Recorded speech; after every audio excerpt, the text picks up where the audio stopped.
The question becomes, what does America owe to Black people for those years of oppression, systemic oppression? And we have seen on many different levels that other groups inside the United States, as well as outside of the United States in different countries such as Germany and Canada, have received forms of reparations. And so right now in this country, we feel like we have suffered the longest without a real acknowledgement financially or even in the form of an apology. And so that's why it's extremely important that this conversation takes place. And I applaud what they're doing in Evanston.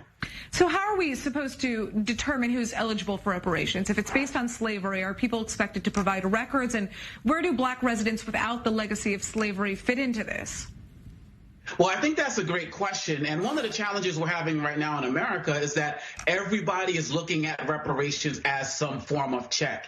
And quite honestly, what we're fighting for right now in America is just to establish a commission to study reparations, to see what makes the most sense as it relates to that. So maybe it might be financial payments. Maybe it might be targeting communities like they're doing in Evanston, where people have been marginalized, and building resources in the form of schools, for example. There's billions of dollars in differences in just how schools that are predominantly Black get funded versus predominantly white. Can we get some equality as it relates to that? And so right now, people who say that it's just about writing a check, they are trying to brush this off as some type of social welfare from the government and don't want to have a real conversation of what America owes to Black people.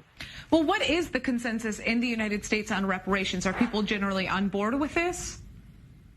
No, I would say that people are not generally on board with it when it comes to Black people. There have been conversations about different ways that Japanese Americans have been compensated after World War II. There have been arrangements that have been made with Native American communities as well. But when it comes to the conversation about Black people, we have not even received an apology for years of slavery and other forms of oppression. So there are many people that are on board. For example, universities that have profited off of slavery, like Georgetown University and Brown University, have started to do work to recognize the descendants of enslaved people who built their universities and work with financial situations for them. But overall, it's still a mixed bag in this country.